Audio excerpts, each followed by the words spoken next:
Existem 3 fases diferentes de Pedro no Novo Testamento, mas todos são o mesmo homem. O primeiro Pedro com quem nos deparamos no Novo Testamento é o Pedro dos Evangelhos. Quando ele conheceu Jesus, seu nome era Simão. Quando o irmão de Pedro, André, o apresentou para Jesus, Jesus lhe disse: Ei, Simão, eu tenho um apelido para você. Vou chamá-lo de Cefas, que significa uma pedra ou uma rocha e indica estabilidade. E se havia uma característica marcante naquele homem chamado Simão, não era a estabilidade, era a instabilidade. Ele era um homem instável. Mas Jesus disse: Vou chamar você de estável. Durante 3 anos, Jesus o chamou de pedra. Então, conforme lemos no livro de Atos, percebemos que Simão estava realmente se tornando um Pedro, uma rocha. O Pedro dos Evangelhos era espiritualmente meio esquizofrênico. Tinha seus altos e baixos, era impulsivo. Um dia estava bem, outro dia já estava muito mal. É fácil nós nos identificarmos com o Pedro dos Evangelhos porque ele é muito humano. Fica fácil nos relacionarmos com ele também. Pedro estava sempre dizendo ao Senhor o que fazer. Jesus e Pedro travaram diálogos muito interessantes. Observe como Jesus às vezes o chamava de Pedro e às vezes de Simão. Basicamente, quando Pedro fazia alguma coisa errada, Jesus o chamava de Simão. E quando fazia alguma coisa certa, de Pedro. Jesus persistiu no nome de Pedro para confirmá-lo como Pedro. Em outras palavras, Jesus chamou o Simão instável de rocha até que ele se tornou uma rocha e um grande líder da Igreja de Cristo. Aprendemos muito com os diálogos entre Jesus e Pedro, que são relatados nos Evangelhos. Por exemplo, quando André apresentou Jesus a Pedro, estava óbvio que Jesus queria transformar aquele homem que mal pescava peixe em pescador de homens. Mas como conseguir isso em 3 anos? A resposta está no Evangelho de Lucas, capítulo 5, no diálogo entre Pedro e Jesus, quando ele encheu o barco de Pedro de peixes e disse: Não tenha medo, de agora em diante você será pescador de homens. Jesus estava dizendo a Pedro: Pedro, lembre-se que você não é o pescador, eu sou o pescador e eu estou com você. Você não consegue pescar peixe, mas eu consigo e estou com você. Eu estou com você no barco, Pedro. Você não consegue pescar nem peixe nem homens, mas comigo no barco e o seu querer vai se transformar no meu querer.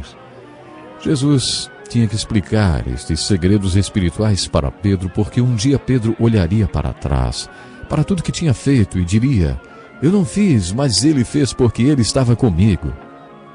Um dos diálogos mais fascinantes entre Jesus e Pedro está registrado no Evangelho de Lucas capítulo 22, versículos de 21 a 34, por ocasião da última ceia, quando Jesus disse a Pedro: Simão, Simão, Satanás pediu vocês para peneirá-los como trigo, mas eu orarei por você para que sua fé não desfaleça, e quando você se converter, fortaleça os seus irmãos.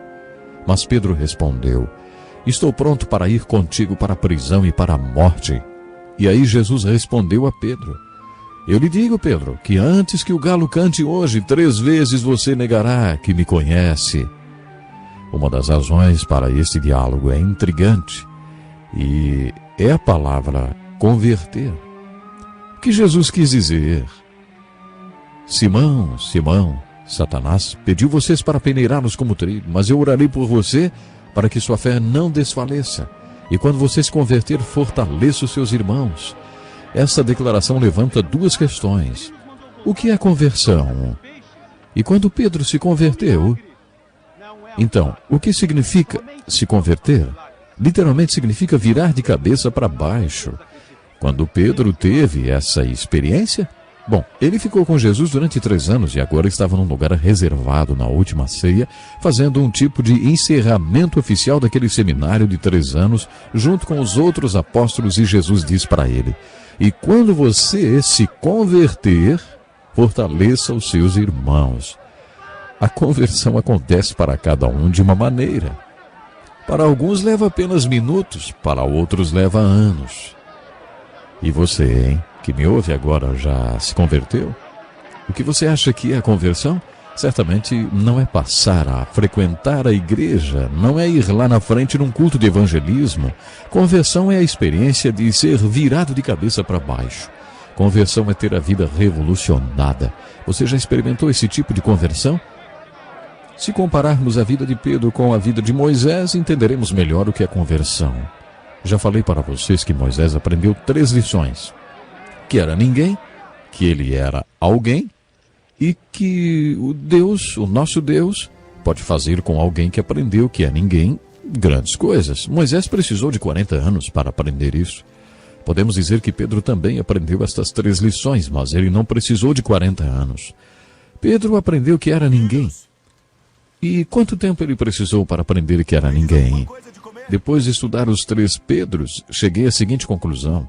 Do dia em que Pedro conheceu Jesus e Jesus o chamou de pedra, até o dia em que ele saiu e chorou amargamente, ele aprendeu que era ninguém. Jesus tinha dito que antes mesmo que aquela noite terminasse e o galo cantasse, Pedro o negaria 3 vezes. E aconteceu exatamente como o Senhor falou. Lucas deu um toque bem humano quando narrou este fato e contou que no exato momento em que Pedro negou o Senhor pela 3ª vez e o galo cantou, Jesus estava sendo interrogado na casa do sumo sacerdote. Já tinha sido espancado e tinha uma coroa de espinhos na cabeça. Imagine como ele estava. Lucas conta que naquele momento Jesus olhou diretamente para Pedro. Imediatamente Pedro saiu e chorou amargamente. Eu creio que naquele momento Pedro aprendeu que era ninguém sem Cristo. A primeira bem-aventurança é: bem-aventurados os pobres de espírito. O que isso significa? Bom, significa bem-aventurados aqueles que sabem que são ninguém. Quando Pedro saiu e chorou amargamente, ele aprendeu essa lição. Depois de sua ressurreição, Jesus apareceu para seu irmão de sangue, Tiago, que só se converteu depois que viu Jesus ressurreto. O Senhor também apareceu para os 12 apóstolos 2 vezes e para 500 pessoas de uma vez. Ele também apareceu para Pedro. Lemos sobre esta aparição no capítulo 21 do Evangelho de João. Foi nesta ocasião que Jesus perguntou: Simão, filho de João, você me ama mais do que estes? Jesus usou a palavra ágape para amor, um tipo de amor que se entrega totalmente. Quando Pedro respondeu para Jesus, ele usou a palavra grega filéu, que significa amor de amigo. Sim, Senhor, tu sabes que eu te amo. Desta vez Pedro não se gabou como fez por ocasião da última ceia, quando disse na frente de todos os outros apóstolos que jamais negaria Jesus e que iria até com ele para a cruz. Agora Pedro estava quebrantado. Diante da resposta filéu de Pedro, Jesus respondeu: cuide dos meus cordeiros. Era como se Jesus dissesse: quero alguém como você que sabe o que é cair e errar para alimentar minhas ovelhas. Depois que Pedro confessa a sua fraqueza, o Senhor disse: cuide dos meus cordeiros. Depois o Senhor perguntou pela 2ª vez: Simão, filho de João, você me ama? Novamente Jesus usou a palavra ágape e Pedro respondeu dizendo: sim, o Senhor sabe que eu te filéu, ou seja, eu te amo como amigo. E Jesus disse: pastorei as minhas ovelhas, Pedro. Esta palavra pastorei em grego significa aconselhe. Jesus estava dizendo: quero alguém que saiba o que é errar para pastorear as minhas ovelhas. Na 3ª vez Jesus fez a pergunta não usando mais a palavra ágape, mas a palavra filéu. Foi como se ele dissesse: Pedro, você me filéu? Você me ama como a um amigo? Nesse momento Pedro se quebrantou e disse: Senhor, tu sabes todas as coisas e sabes que eu te amo. Ele disse: o Senhor sabe que eu te amo como amigo. Novamente o Senhor disse a Pedro: cuide das minhas ovelhas. Creio nesta hora, sabe que Pedro aprendeu que ele era alguém. Quando Jesus apareceu para Pedro depois da sua ressurreição e o convenceu que apesar dele ter caído e errado, ele era qualificado para pastorear e cuidar das suas ovelhas, ele aprendeu que era alguém.